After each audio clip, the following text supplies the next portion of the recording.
Hello, good morning, everybody. Great to see you wherever, whenever you're watching this. I'm Martin Cross. This is Cross's Corner, and today we have, well, a fantastic guy, Vincent Gaillard, or Vincent Gaillard, I should say. Hi, Vincent. Hi, Martin, and good morning to you all. Thanks for having me. Brilliant. And I guess it would be very good for you just to do a little bit of an introduction for yourself. We know, or a lot of people watching will know that you're the CEO of World Rowing. But tell us a bit more about yourself. Okay, well, first of all, on the personal side of things, I'm a father of three. I live in Nyon, which is a small town between Geneva and Lausanne, in Switzerland, of course. I was born in France a long time ago, and did some of my education there. And then after a couple of decades of travels around the world, I eventually settled in Switzerland, where my wife is from. So this is where we are now on the personal side of things. And professionally, well, I come from 30 plus years of in the sector of sports management, sports industry, if you will, in various jobs and capacities and geographies. So, why did you get involved in sports, apart from the fact that you look pretty sporty? At a time when I had to make a choice of a career path, I was doing a fair amount of sport. My original sport was basketball. I was really heading into marketing and business, if you will, or business management. But eventually, instead of going into a more traditional marketing path, I had the chance, by design to an extent, to do an internship with Adidas at the headquarters of Adidas in Germany. Oh, wow. Which was really my first experience into the sports industry at the end of the first part of my studies. And from there, really decided to specialize in sports management. So I was a basketball player. That led me to work for the Adidas basketball department at the time, which was super, super exciting. And eventually, but that's a few years later on, ended up working for the NBA, which was also following up a dream and working in professional basketball. Oh, wow. For a couple of years. So that's it. It's just finding a way to marry my passions for sports with a business that really, at the time, was starting to boom effectively, right? And you work with Coca-Cola, that's right? That's right. Yeah, the longest really period, the longest chapter of my career was with Coca-Cola for 13 plus years. And what were you doing for Coke? I was managing their sponsorships, so Olympic sponsorships and FIFA World Cup sponsorships primarily. And my last two big projects before leaving were first the Beijing Olympics, which led us, or us being my family in this case, to leaving Beijing for 3 years. Wow. And then my last big project was London, so out of London with Coke Great Britain. Yeah. And then I left Coke shortly before the games, actually. Yeah. So I have a relatively significant Olympic experience, but not in a purely sports or certainly not rowing context. It just occurred to me, it's a bit of a random question, but obviously rowing's not got any major sponsors at the moment. So how far away is a sport like rowing from getting a company like Coca-Cola interested in working with it? Relatively far, to be honest. I think it's and also the truth is we're not really looking for sponsors just yet. What we're really trying to do now is to work on the fundamentals that will ultimately make us more attractive to sponsors and make sure they stay. Right now, we have a few fundamentals that we need to get right before we have a chance to attract. And I mean by that, a truly sophisticated global multinational such as Coke, which is used to dealing with Olympics and FIFA and big audiences and big data and so on. We're not there yet. We will be one day, I'm sure. And if it's not for Coca-Cola, it might be for others. Yeah. But it is generally not the number one priority now. Is, again, as I said, the fundamentals, not just around classic rowing, but also around the other two disciplines. Yeah. That ultimately would make us more attractive. A bit of work to do. So I think we can get into that. So I don't know. Rowing obviously is got a high profile as an Olympic sport, but I'm curious as to what led you to apply for the job of CEO of World Rowing, because it seems quite different in terms of working with a company like Coca-Cola or so on. Yes, there's a relatively easy answer to that. But before I was that was before rowing, keen to really get out of the, let's say, overly commercial side of the business. So Coca-Cola was great at the time when it was for me, at the time of my career. But I was also at the same time progressively interested in getting closer to the sport, if you will, which led me to work for Sport Accord, which is the General Association of International Sports Federation. That was back in 2011. Led me to head a rugby competition, the European Champions Cup, which is the Champions League of rugby, if you will. So I wanted to get closer to sport, if you will. So there's that logic, first of all, in wanting to move away from, let's say, overly commercial and, let's say, soft drink commercialization. But really, rowing and world rowing in particular, it was a desire to really want to get on the to work for an organization that is healthy, truly well governed, and with a governance that has been tested over time. And quite frankly, it's rare in sport. It really is. I mean, I've worked for a number of sports in different capacity, and we are very, very privileged in rowing by simply the quality of our people, the quality of our organization in general. And that really has been tested over a few decades already. And that's how the world sees it, at least the world or the Olympic circles, perhaps. So there was that aspect of things, really wanting to join a healthy organization. And that definitely is the case. A sport that I knew little about, but enough to understand that it's great sport and that it has great potential. And we might talk about that later. But so it was really a combination of looking for a place that I want to work in, right, with people that I want to work with, but also combined with a sport that offers true potential. So enough to get it excited about for the next decade or so. So that's it. Great sport, great organization, great potential, great people. That's why I'm here. So I'm guessing that you don't regret your decision to join World Rowing after 2 years or more at the helm. None, not whatsoever. No regret. It's intense, very, very intense in many ways, but exciting. So going to the office with the number of exciting projects that we have on the table, obviously on top of the existing, let's say, workload and all those events that we have to manage and the governance of the organization, it's quite exciting. And I'm particularly privileged with the people I work with. So it makes for some good days at the office. Long days, but good days at the office. Yeah. So you must be, some people will know a bit of what World Rowing does. Other people maybe more, but maybe you can tell us sort of briefly what World Rowing does, what its responsibilities are.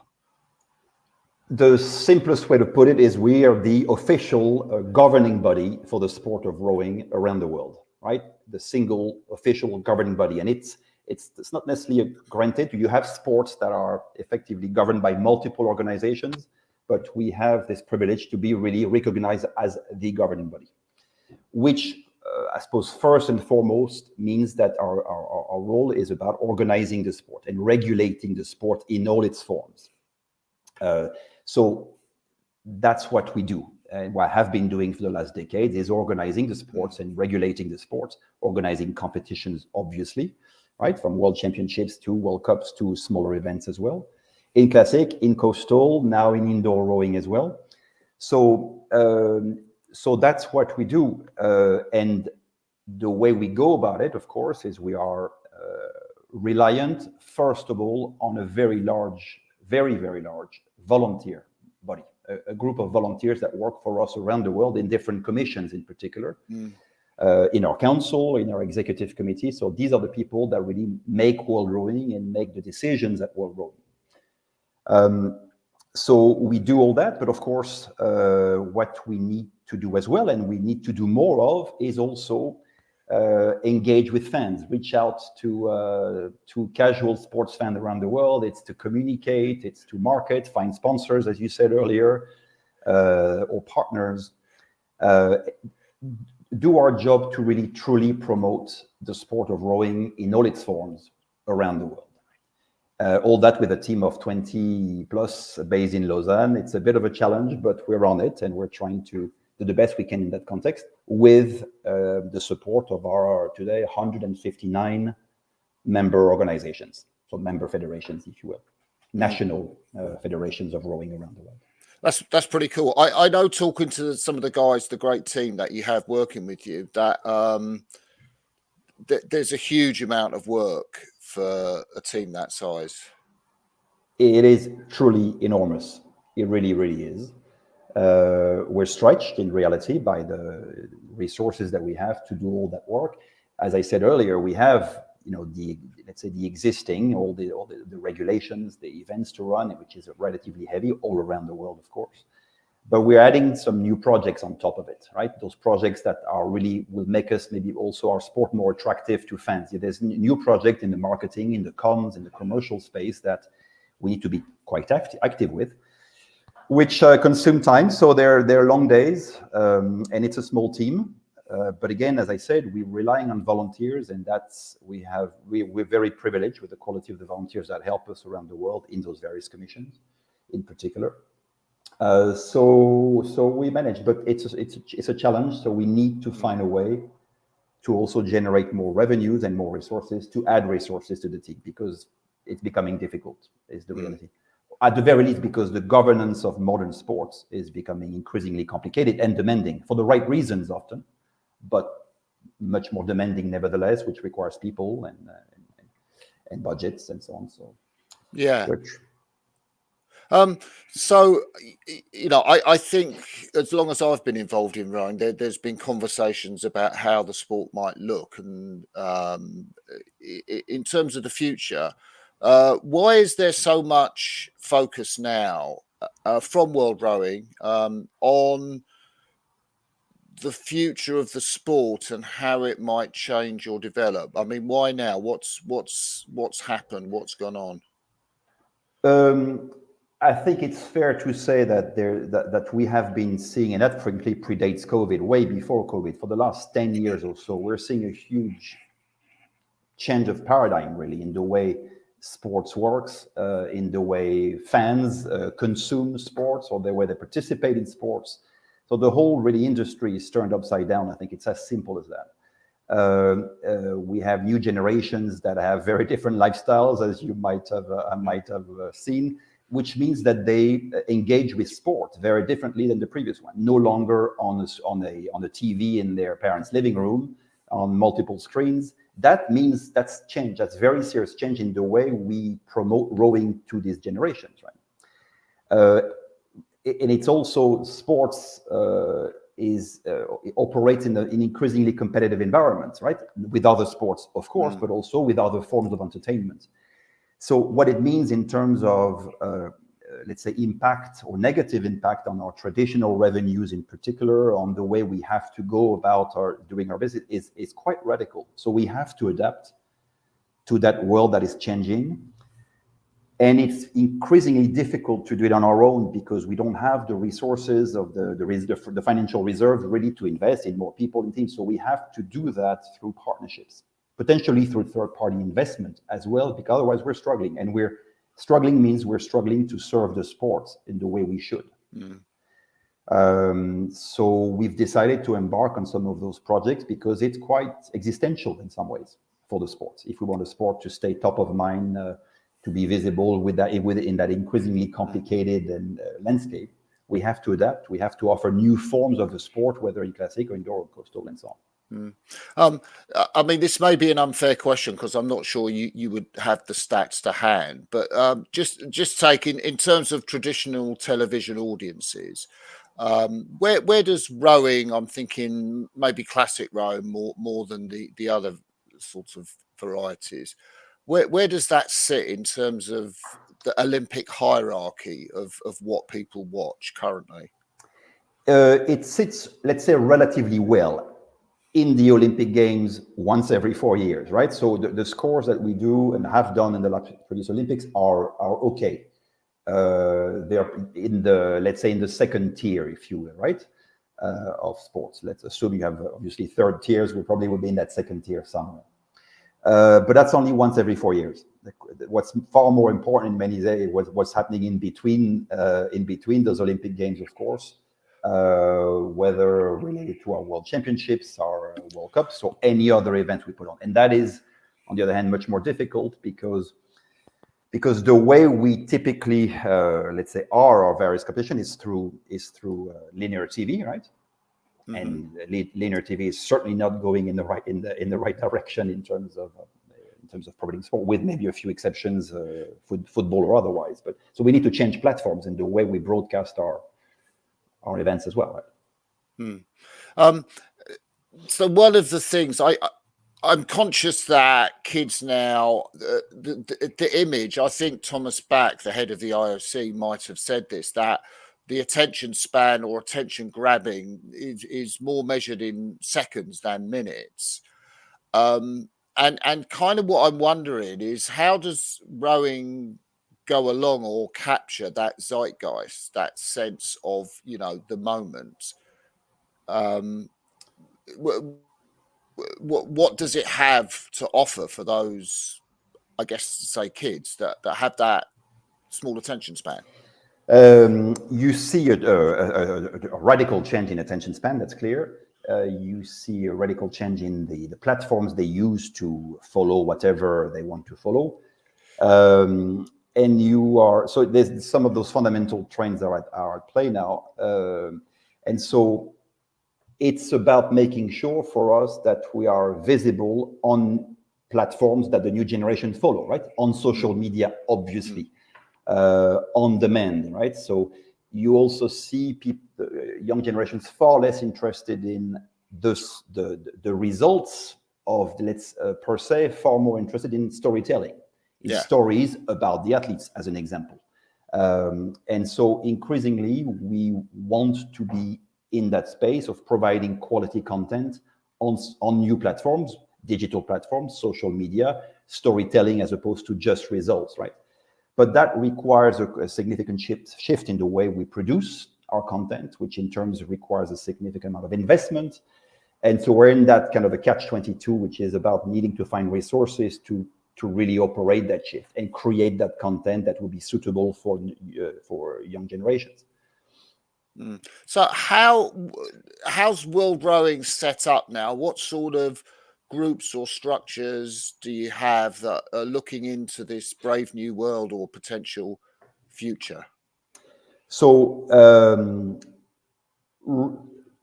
it's really all of us, and you're seeing that on the agendas of our various executive committee meetings and council, the subject of creating new assets, making our events more of a festival, ensuring that we're better at capturing data, for instance, of rowing fans or rowing athletes around the world. All these topics are now coming onto our agenda far more than ever before.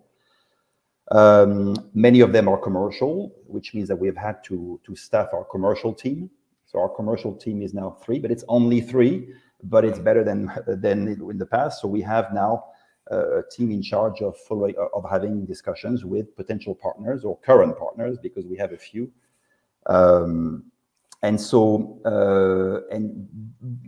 yet that will not be enough if we tomorrow we're going to talk about creating a new competition. For instance, we want to create a beach sprint rowing competition. That will require externalization. We're not going to staff significantly in Lausanne, one, because of the cost, but because it's not where we need to operate really. So we need to be also more agile in the way we operate, in the way we deliver new events. So if we take a beach sprint league, for instance, which is something we've announced last year, at least announced the intention to do one, this would be through a third party. This would be through a joint venture and a different operating model. We would keep the control, we would keep the oversight, but we would not deliver those events per se. It's absolutely physically impossible. How close are you to getting that third partner or that beach sprint league currently? We've been at it for about a year now. It's no secret. We've communicated about it that we are in relationship with a company called Hydro out of Boston in the US. So it's a producer of indoor rowing machines, and so we are in a partnership with them. Their role in this venture is to find investors, so third-party investors, be it private equity, be it family offices, private wealth, whatever that might be. We need external investment to make this happen. Otherwise, we simply do not have the resource. It's as simple as that. So it's effectively that or nothing, if you want to look at it. But what it will do, if it works, is make beach sprint much more recurrent on people, in the calendar, as opposed to one big World Championship event in September, October. We would hope to have a more, let's say, a 3 to 4 month long competition prior to the international competition starting, right? So we are a year in developing the concept, in first of all getting to know Hydro. We're now more active in looking for those investors. So there's discussions that are taking place.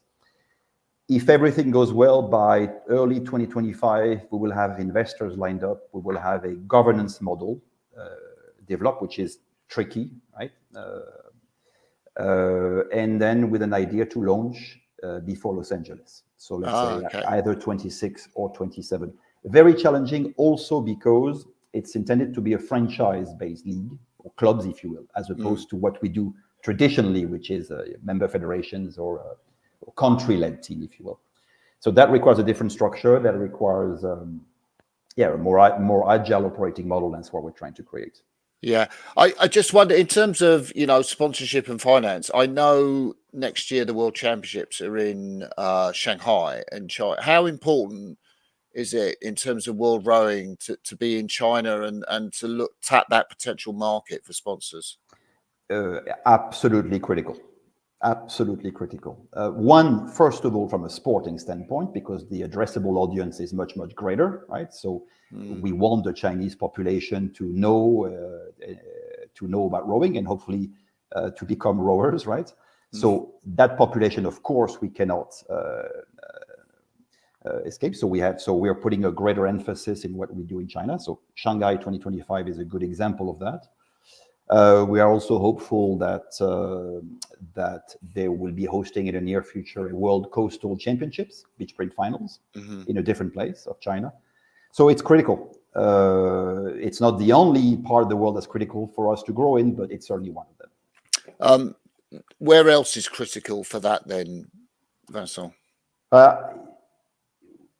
You have some very traditional, let's say, rowing strongholds where we're not very present with our events, right? So in North America, we haven't had too many events over there historically. We need to have more. It's a fundamental audience for us and population for us, especially with Los Angeles coming. But in Oceania, same thing, right? Australia, New Zealand. So in all those big markets, we have to be present with some of our own events, either existing events or new events, right? Whether it's a new beach sprint event, whether it's a governance event, but we have to be more present. And then obviously you have all these, let's say, more developing territories all over in Latin America or in Africa or in Asia, or where we have to also be present with coastal rowing, or maybe with with classic rowing, or maybe with indoor rowing. That's the beauty of what we have. We have three disciplines that are very, very complementary from a demographic standpoint, from a geographical standpoint as well. And so that allows us to really be present with a form of rowing, whether you're on a small island in the Caribbean or in Oceania with beach sprints, perhaps, or you understand. So allows us to deploy our sport in a much easier way. But then once you've said that, you have to create those events that don't exist today. So for instance, with indoor rowing, we are committed to go beyond that single world championship that we run every year, but to create additional events. And we are on that and hopeful that this will happen. And by the way, what might happen as well is there will be an Olympic e-games coming up soon, and we hope to be part of it. But yeah. perhaps that's something that we can talk about a little later. I know that Jean-Christophe, the president of World Rowing, and your very close colleague, spoke, I don't know, to team managers or team officials in Poznan, and he talked about mixed dates in the Los Angeles Olympics. What's your perspective on that, Vance? My perspective on that is that we know that we need to adapt our sports program in the future. We believe in this case that having a truly mixed offer, a boat in this case, will make a difference, something that many other sports can't do. We think it can help differentiate rowing from other sports as well. So it offers opportunities, offers novelty as well, which we think will be attractive to the public. Hence, why our various commissions are working on the possibility of it. And I guess that is a possibility given votes in extraordinary congresses and so on for Los Angeles. Correct, absolutely. Those decisions will be made at the extraordinary congress that comes in March 2025. So a number of critical decisions will be made there. This is one of them, but also we intend to reshape our World Championship program. There's also, as you know, a lot of discussions around the reshaping of the World Cup Series, or what's today called the World Cup Series, right? So there's a number of quite fundamental discussions to really make our events and our calendars more attractive, if you will, right? So this is going to be a massive congress in terms of, I guess maybe the last extraordinary one where the lightweights disappeared, the men's and women's lightweight doubles from the program.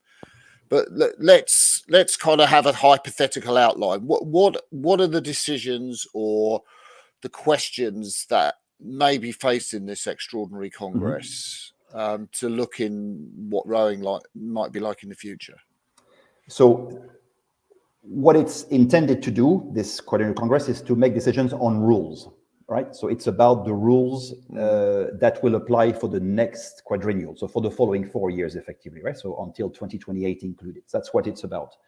So there'll be a number of changes to update our statutes, our various rules, just to stay on top of things, to make sure we adapt to the evolving time. That's one thing. Perhaps the biggest change you can expect at the Quadrennial Congress is linked to the World Championship program. Today, I think there's a consensus that the World Championship program is possibly too long, which makes it also very difficult for some hosts to do, because many days is also cost. So difficult to broadcast, right? We have, let's say, possibly too much content and too much complexity within that program. So that process has started a few months ago already. We are now very actively looking at a new program, which will mean less days, a different progression system. To hopefully no repêchages. Quite possibly, yeah. Okay. I won't jump to a conclusion. I mean, there's still some meetings to take place, but the conclusion will be at the Quadrennial Congress. And what we hope to have as an output is a leaner World Championship, effectively. That would be more attractive to sports, to athletes and teams first and foremost, but also to hosts and to commercial partners and broadcasters. So I guess now it's maybe 7 or is it 8 days? But what might that change to? 1 or 2 days less, possibly. Okay. That's the objective. We're working on different scenarios, but it could be 6 or 7 days, which will make already a substantial difference. So this is a personal view, Vincent. So you don't have to comment on it, because I know you're the guy in charge of World Rowing. My sense is rowing structure with this once every 4 years Congress to make significant changes is perhaps too unwieldy to respond to things quickly and to try things. And I wonder if you think that the I'm going to call it the creaking structures of the bureaucracy is fit for what our sport needs to do to react to new situations? I will comment on it. It's a fair point. At the same time, there's ways to test, there's ways to change things which do not necessarily require a rule change. For instance, bylaws, which are, let's say, a secondary set of rules, can be changed basically anytime, right? Without having to wait for that quadrennial Congress. So in actual terms, we have been making a lot of changes every single year. Perhaps not enough, that's a different subject, but we can. The more fundamental rules, yes, you're right, it's about the quadrennial Congress. Should we reconsider that? Quite possibly, quite possibly. But again, I don't think the biggest issue we have is rules. We can create a new a new event, I meant, or a new asset without having to do a change of rule, if you will. So we are able to progress on a number of fronts without that. Okay, so let's take, for example, the idea about a mixed eight. My understanding was that the International Olympic Committee were kind of set on saying rowing can only have 14 Olympic gold medals. I guess that would have to change if there was a mixed eight, or would the mixed eight be instead of men's and women's eights? Something will have to change. What we do know is we're within a finite, first of all, athletes quota, right? So we have been able, as a result of the lightweight beach sprint situation, to make a change within the existing quota, but the quota will not grow. That's an assumption that everyone's making, and rightfully so. It will not grow because the cost and complexity of the Olympics is far too great already. So we have to work within that. So yes, whatever we do, adding a mixed eight, for instance, will mean removing other disciplines of the program. No, other categories, sorry. Yeah, that's clear. Which ones is to be determined still. That's quite an interesting challenge, Vince. Yes, but that need to change will not go without challenges. That's we know that, but we're ready to take it on. Okay, so broadening that out, and obviously discussions and so on are underway, but the entries in men's and women's eights, I think in recent World Cups, this year particularly for men's, not so much maybe the last year, but women's eights have been disappointing. So, you haven't had 6-boat finals generally. How far is traditional men's and women's eights rowing under threat in that sense? I generally do not see certainly not any immediate threat within the context of the Olympics. Mm-hmm. If you look at what has happened over the last few years, really, when you know that more than anyone else, we were being threatened with our lightweight category. That, on the other hand, is clear, right? We received signals by which it was no longer working for the Olympic Committee, for the Olympic Games in general, right? In terms of audience, in terms of understanding by the audience. So we had to react. The question is, how do we react? Do we listen to what they have to say? Not listening would have been paying a certain price. Mm-hmm. The decision was made to listen to what the IOC was telling us, right? And it's their games after all, right? And really making the best out of that challenge. And I think effectively it's what happened, right? We made the best of that challenge by saying, okay, instead of being on the back foot, let's listen, let's react, and let's offer something instead of lightweight, right? And that's of course what led to beach sprint being accepted on the program, which is groundbreaking, really, in many ways. Yeah. Which will allow the world to see a very, very different alternative form of rowing that is being played by different kind of athletes in different geographies, relatively easy to understand for let's say casual fan audiences as well. Different formats. So we made out of this challenge an opportunity, and I think we should all be very proud for that. Even though, of course, losing the lightweight has been controversial, has been a big challenge for many. It's clear, but we have to accept that that we have to listen to the IOC, right? We have to, because it's their games. Yeah. One of the ideas that has been talked about for many years is this sense of small boats early in the program and athletes in small boats being part of the bigger boats, the eights or the quads. How close is that idea to being tested out for an Olympic program or World Championship program? A bit early to say. It's being discussed. It's being discussed in those various groups that I mentioned earlier. How close it is, it's hard to say. We have another 6 to 8 months, 6 months of discussion before that brings to a conclusion. But it's on the table. Many other things are on the table actually as well, right? Can you give us a little look at the menu of possibilities, things that are being talked about within these groups? A bit early, a bit too early Yeah.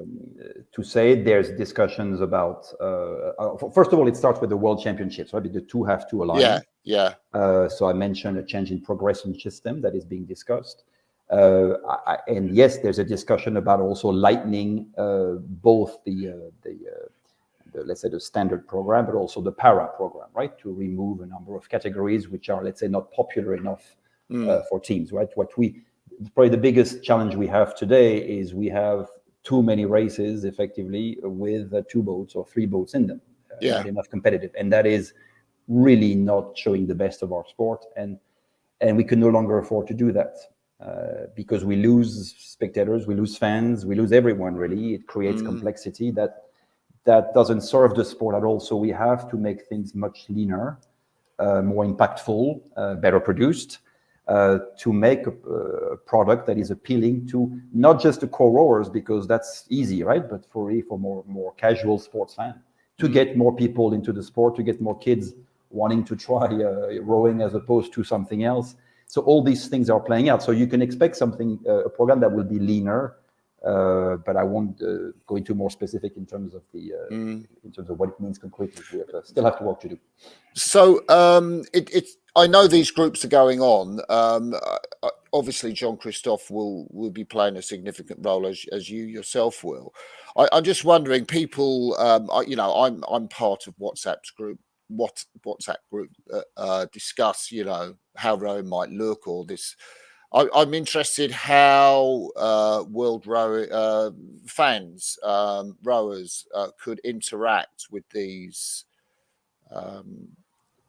discussions, and also who might be on these groups that are deciding and discussing. Yeah. It's never easy, right, for a governing body based in one country to really truly interact and truly engage with its fans. It's a bit of a challenge, of course, right? Structurally speaking, if you will. So we're doing our best. We're doing our best to stay in touch with those fans through, first of all, through our member federations, right, with whom we're having constant dialogue. They are obviously in touch with the pulse in their own countries. We have those various commissions, again, that are really truly in touch with what's happening on the ground across countries and continents. So they feed all that back to us through the commissions, right? We have a number of commissions that are very active in different fields, with people that have been nominated by their country, but really very often because they have very practical experience on the ground and are in touch with the reality. So we get a lot of that feedback. After that, of course, we're trying to engage as much as possible through social media interaction, but I think, to be honest, it's limited in terms of our ability to have, what we cannot have is individual one-to-one conversation with fans around the world. It's challenging, but we're trying. We're trying to stay connected and to with the pulse of what's going on. I think we do a reasonably good job through that volunteer network. Yeah. And so off the top of my head, if people are interested in contributing, should they email you or JC, or what kind of format should they adopt? If you're talking about people that have an interest in volunteering, in particular, volunteering time to help us with on a critical project, they can certainly reach out to me. Yes, I'll do my best to respond. But we are now to have a formal position as a volunteer within one of those commissions, or obviously let alone within the council. That's a different process in itself, right? It requires elections, nominations, and so on. So more, it has to be structured, of course, by definition. But that said, we have people helping us in different capacity who are not part of these groups. They are, if you will, consultants, right? Volunteer consultants. And we have a number of them helping us on different things, on strategic projects included. So there's different ways. So people who want to spend time and helping us do things, then are more than welcome to reach out. I understand the concept of let's look at the World Championship program and things flow from that. What I want to look at is the World Cup program, because I think this year, particularly where you had the first World Cup and then the European Championship. For example, the Romanian team didn't attend any of the World Cups, one of our sport's biggest teams. There's a sense that the World Cup program needs to and could work much better. What's going on around developing the World Cup program? Yep. So this is at the very heart of this project that we've started last year, which we've called the Strategic Event and Calendar Review, right? So that process, which started last year, which will partly conclude at the Quadrennial Congress, but also at the World Championships in Shanghai, is about reviewing everything, right? And really leaving no stones unturned in terms of what needs to change to keep the sport relevant, to keep our competition engaging, and so on. If you break this down into, let's say, specific deliverables, the first one on the list is the World Championship program, and we talked about it earlier, right? It's a change to those rules that would make that program leaner and more attractive. Okay, that's happening, and that will be finalized at the Congress in March. And yes, right after that first of all, taking an overall look at our global calendar. Should we have a World Championships every year or every 2 years? Should we create new competition? What's the role of continental events? And then clearly, what's the status and the future of our World Cup series? So that is at the very heart of most of our discussion. That is arguably the most critical of matters that we have to address. For the reasons that you've just mentioned, we need to make sure that those 3 events, if it stays 3, it could be different, but attract the best teams in the world consistently, right? We have to make sure these teams see these World Cups not just as a good training opportunity, but as a reason to qualify, or as a way to qualify, for the World Championships, for instance, right? So we have to give those World Cups much more, a much greater sporting value, if you will, on the calendar. So we are working on that. So we've acknowledged there's a very clear consensus that this needs to change. So whether you call that a sporting incentive scheme to ensure that the teams do come to collect points to qualify for the World Championships, whether you talk about the possibility of a ranking of athletes or teams, we will make sure that the future of our World Cups has that embedded. The teams have to come to the World Cups to give it the value we want. And then there's the format of the competition itself. Should it be 3? Should it be 4? Should it be less? Should it be less European? All these discussions are taking place, and there's different scenarios on the table. And we hope that at the end of it, we'll come with something that will be, subject of significant change and more attractive. First of all, to teams, to your earlier point. And then ultimately to fans, and then to commercial partners and to broadcasters. That's the logic. But we have to start. So when I was saying earlier, you were talking about sponsors, for instance. And I was saying, we're not really looking for sponsors. We need to fix the fundamentals of what makes our events more attractive to sponsors. Well, this is at the heart of it. When we have our World Cups and our World Championships truly reshaped, more attractive to an audience, better produced, then we will attract sponsors, and they will. Yeah.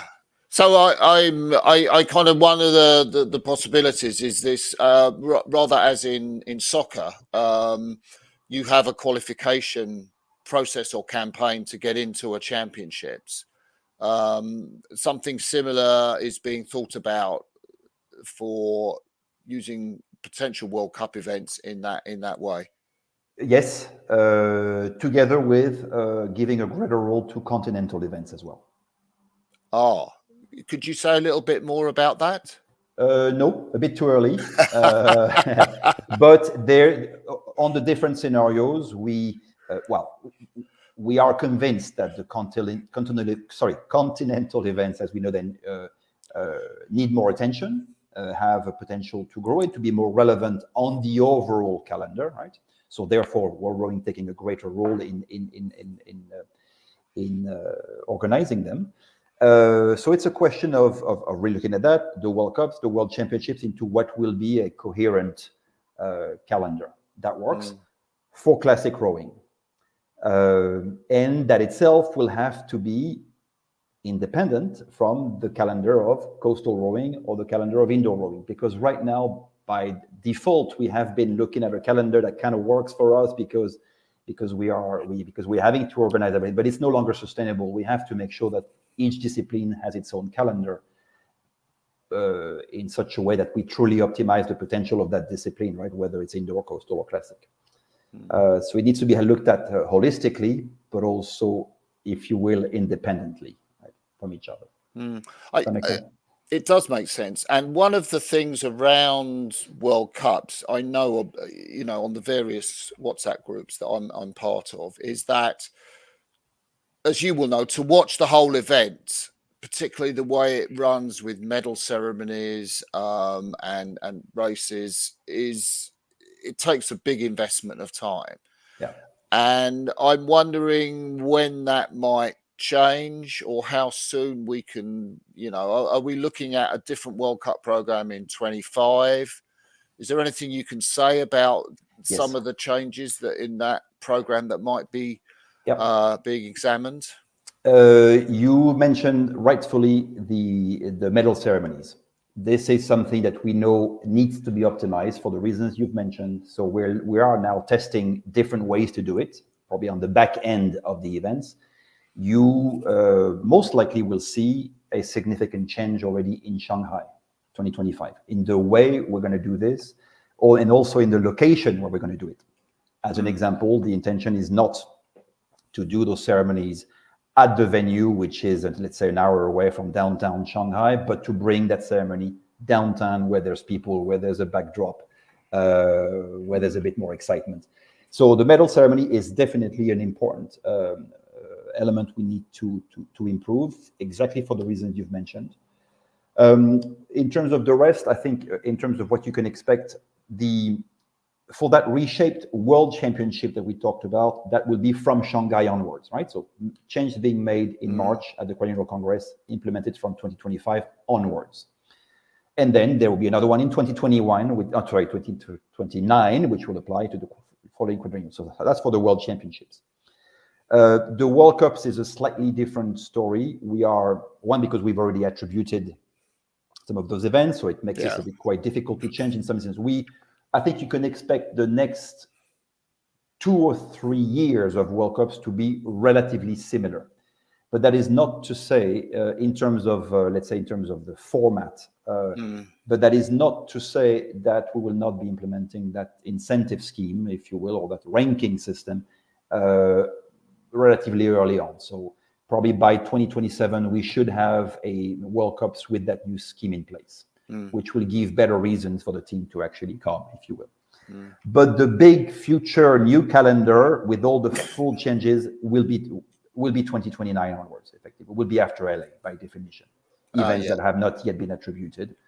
And so it takes time because we're talking about a relatively big change, because we are democratic in the way we develop this change. We engage, we consult, which by definition takes more time. But it's okay. We've been in this industry for over 100 years, and we certainly hope to be for the next few centuries. So we're taking the time to do it well, and also in a democratic kind of way, which is not the quickest way to go about it, but the healthiest. So one of the fascinating things around our sport is this decision, which is a fascinating decision to race 1,500 meters in 2028 in Los Angeles. And I talk to people who have very differing views around that. Now, one of the conversation points, as you will know, is that the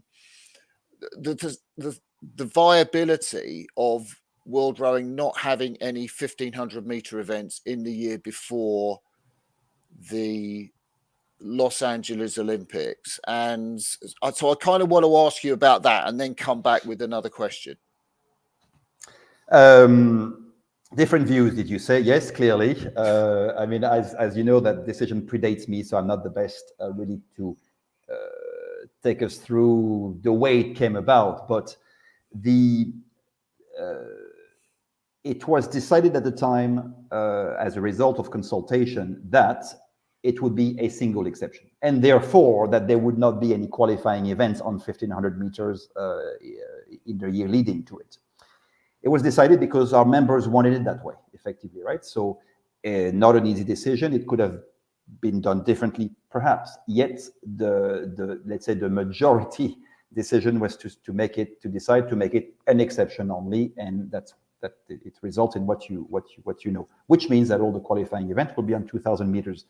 That said, there is an intention, and in fact, an obligation to do a test event of that venue in 2027, so the year before. So we are now putting some thoughts into what these test events will look like, and it will be on 1,500 meters. So we'll have some teams will have an opportunity to row on 1,500 meters the year before, really, for us anyway, for the purpose of testing the venue itself, classic, but also, of course, coastal rowing and the beach sprint rowing venue, which we'll have to test as well. So right around the same time in the summer of 2027.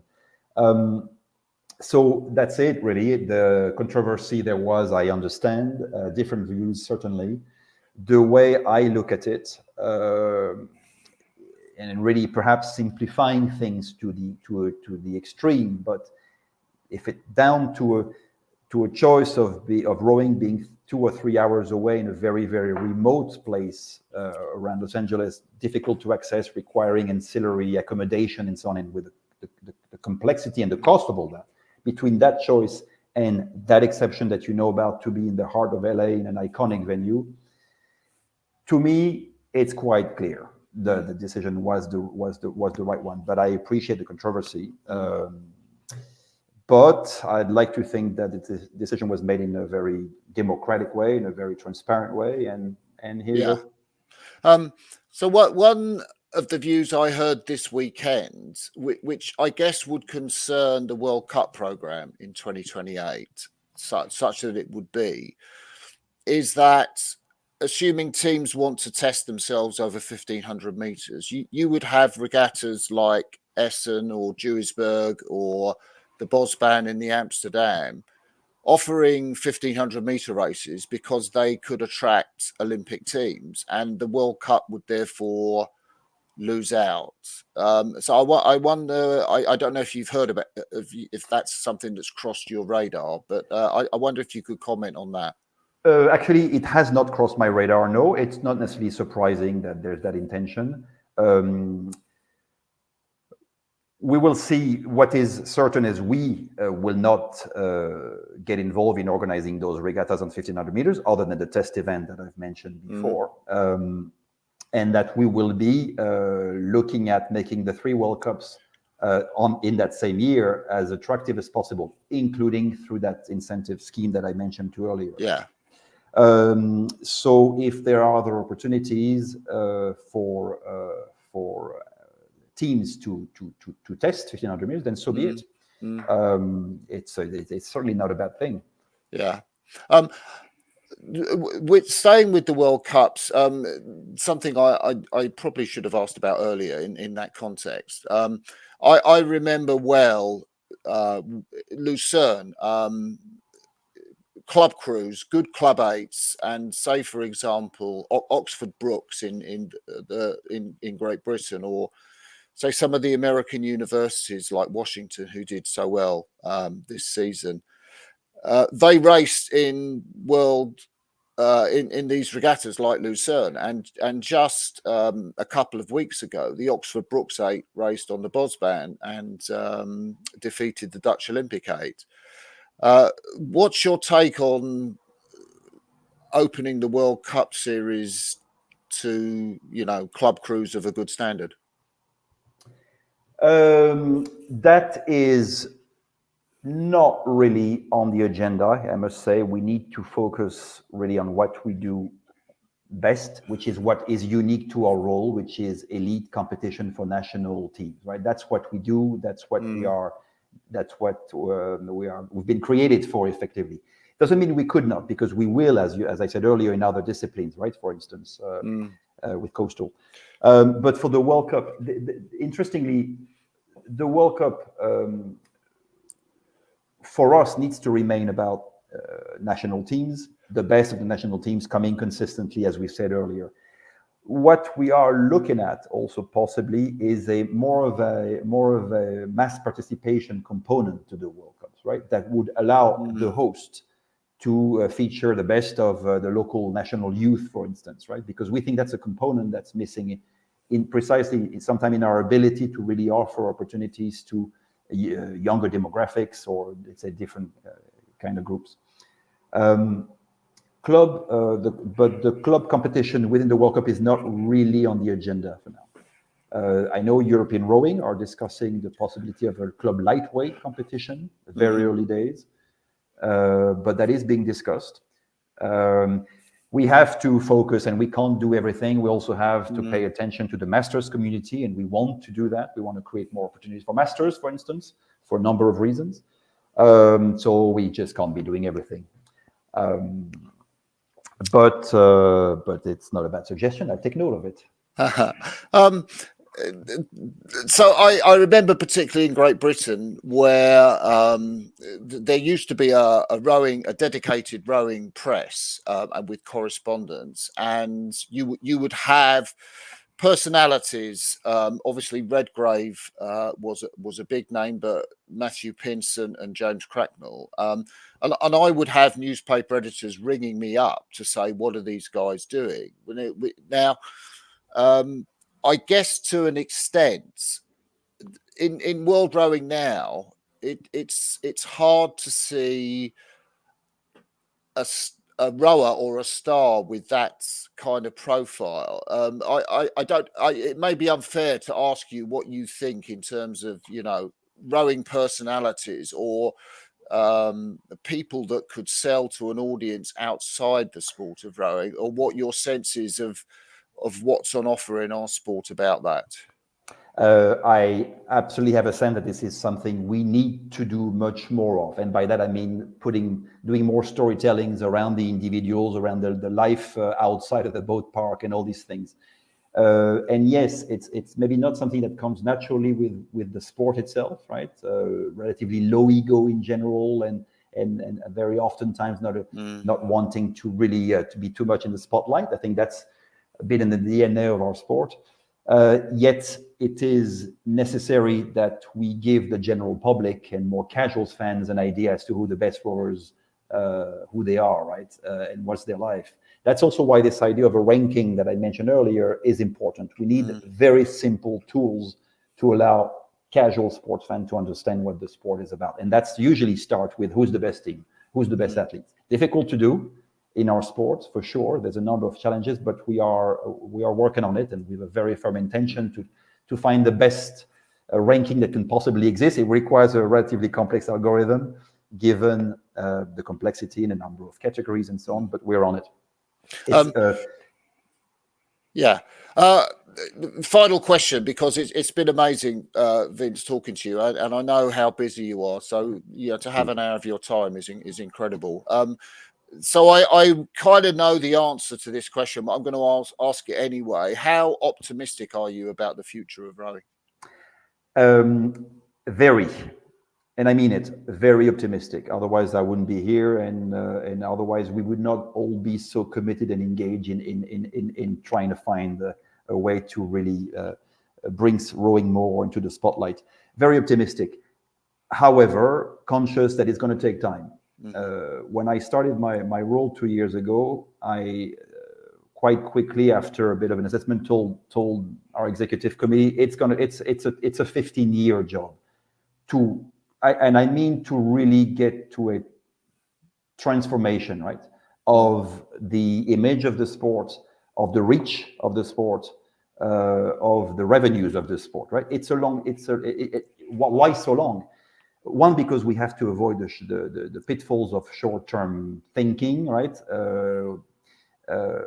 Because, after all, beach sprint on the Olympics is still 4 years away, right? And the next one will be another 4 years away. So it all takes time, right?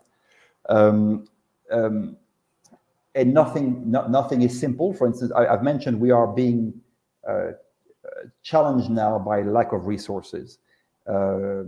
It's not about finding sponsors, as I said, because we will not be successful in the very short term. It's about finding external partnerships, investors, which by definition is more complex, takes time. You don't create a beach sprint league just like that, right? It's a 3-year job, really. I mean, you can be faster. The problem is we have many other things to do, right? And a very small team to do it with.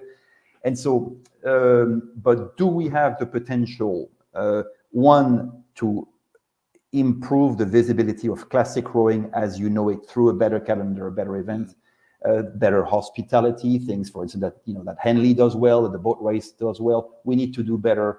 And I'm talking about very basic stuff here, hospitality at an event, right?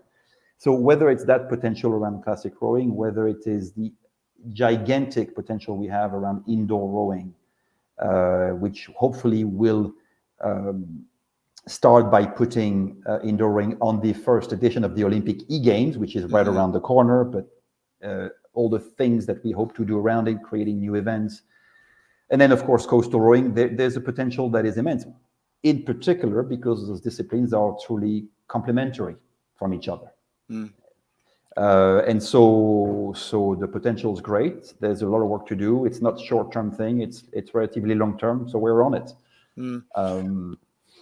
I think there's space for another edition of Cross's Corner with Vincent Gaillard in a year or two to see what the progress has been. But so far, it's amazing you've given us that much of your time in a very, very busy schedule, Vince. So we'll end the live part of this broadcast now. Thank you so much. Appreciate it, Martin. Thanks for your time, your hospitality, and the good questions. Really appreciate it. Thank you. All the best. Hey. I'll see you soon.